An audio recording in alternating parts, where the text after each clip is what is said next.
the ultimate guide to setting levels and gain staging for home studio recording. In the world of home recording, one of the most misunderstood concepts is gain staging and setting proper levels. If you're just starting out or even have some experience, chances are you've run into issues like clipping, distortion, or muddy mixes. These problems all tie back to one thing: your gain staging isn't quite right. This article will take you through the ins and outs of setting levels and gain staging in your home studio. We'll keep it fast-paced and efficient, so you can apply what you learn immediately to your workflow. Understanding gain staging. Let's kick things off with the basics.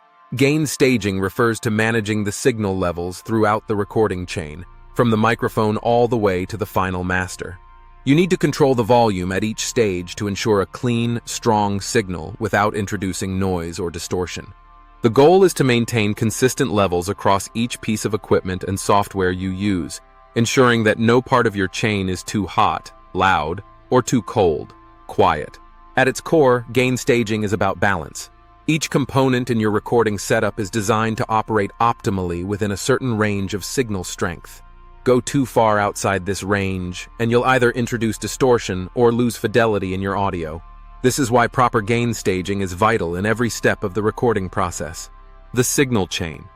Your signal chain is the path the audio takes from the source, microphone, instrument, etc., through various pieces of equipment before it is recorded into your DAW, digital audio workstation. It's crucial to understand where gain staging fits into this chain. Think of it like a relay race. If one runner is too slow or too fast, the whole team suffers. The same happens when your signal levels aren't managed properly across your gear. Let's take a look at a basic home studio signal chain. 1. Microphone. 2. Preamp. 3. Interface or mixer. 4. DAW. 5. Plugins, compressors, EQs, etc. 6. Master bus.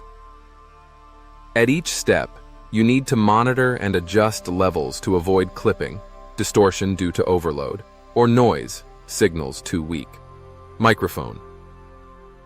Gain. Your microphone is the first link in the chain, and setting the gain on your mic preamp is one of the most important decisions you will make. Microphones output a relatively weak signal, which needs to be amplified before it can be recorded properly. That's where the preamp comes in. But too much amplification, and you risk distorting the signal. Too little, and you'll end up with a weak recording that needs excessive boosting later on, which introduces noise. The trick to setting microphone gain is simple but crucial. Start by setting your preamp gain so that your signal peaks around 18 to 12 dBFS, decibels relative to full scale, in your DAW. This is your sweet spot. It allows enough headroom for dynamic performances without clipping. It's also a safe level to prevent overloading plugins later in the process. Pro tip, always perform a few takes while watching your levels. Singers or instruments can get louder over the course of a session, so keep an eye on your meters. Preamp gain staging. After the microphone, the preamp is the next critical stage. A high-quality preamp can dramatically improve the clarity and warmth of your recordings. However, even the best preamps can introduce noise and distortion if not set properly. When adjusting the gain on your preamp, aim for a strong signal without pushing the preamp into distortion. Most preamps have a sweet spot where the signal sounds clean, full, and natural. This is where gain staging comes into play. You don't want the preamp to work too hard. Pushing it too far results in unpleasant distortion, while keeping the gain too low makes the sound thin and lifeless. In some cases, especially when using tube preamps, a little saturation from the preamp is desirable, but it's a fine line. The goal is always to preserve the natural sound of the source without making the preamp the star of the show, unless that's the sound you're going for. Setting levels in your interface or mixer. Once your preamp has done its job, the next step is your audio interface or mixer. This is where your analog signal becomes digital. As with your preamp, you want to avoid overloading the inputs on your interface. If your signal is too hot here, it can result in digital clipping, which is much harsher and less forgiving than analog clipping. Your interface or mixer should allow for precise control over input levels. Again, the key is moderation. You want to maintain a signal that peaks between 18 and 12 dBFS in your DAW. If you're running instruments through a mixer before they hit your interface, You need to make sure levels are balanced and consistent across all channels. The DAW, your digital command center.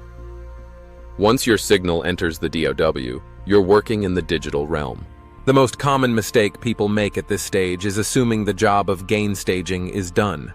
Far from it. Gain staging continues throughout the entire mixing process. The first step is to make sure each track is recorded at the correct level. As mentioned earlier, aim for your audio to peak between 18 and 12 dBFS. This range gives you enough headroom to process the track further without worrying about clipping. When you begin mixing, make sure you aren't compensating for poor gain staging by cranking up your fader levels. This is where gain staging interacts with your plugin chain.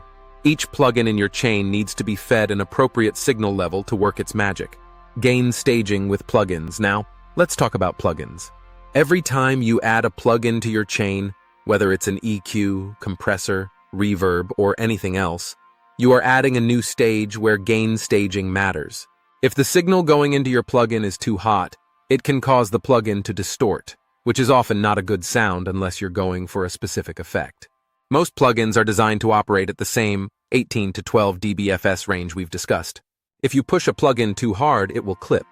On the flip side, if the signal is too low, the plugin won't have enough information to work with, and your sound will come out thin or ineffective. One of the best habits you can get into is checking the input and output meters of each plugin. Many DAWs make this easy with built-in meters on each plugin slot. By keeping your plugin input levels in check, you're ensuring that each part of your chain gets a clean, consistent signal. Master fader levels. By the time your mix reaches the master fader, you should have a well-balanced signal that's neither too hot nor too quiet. The master fader is your last line of defense against clipping. If your mix is peaking near 0 dBFS on the master bus, you're in trouble. This leaves no headroom for mastering, which requires space to work effectively. The best practice is to mix your tracks so that the overall level at the master fader hovers around 6 to 3 dBFS. This leaves enough room for mastering to polish the mix without introducing distortion. Setting levels and common gain staging problems. Many problems in a home studio can be traced back to poor gain staging. Whether you're dealing with muddy mixes, harsh distortion, or thin sounds, it's worth revisiting your gain structure. Start by examining each part of your signal chain and ensuring that no single stage is being overloaded or underutilized. Some common issues include 1. Clipping, a result of pushing a signal too hard. Check your levels at every stage, from mic to DAW, to prevent clipping. 2. Overcompression. This happens when you try to fix gain problems by compressing the life out of your track. Compressors are tools, not band-aids. 3. Misuse of meters.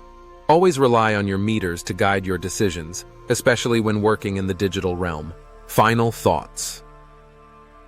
Gain staging and setting proper levels are crucial for getting the best possible sound in your home studio. It's not just about preventing distortion, it's about ensuring that every piece of gear and every plugin in your chain performs optimally. By following these practices, you'll give yourself a solid foundation for clean, professional recordings. Remember, if you found this guide helpful, be sure to like, subscribe, and drop a comment below. Your feedback helps us continue providing top-notch content for all things home recording. Thanks for being part of the Studio Wizardry community.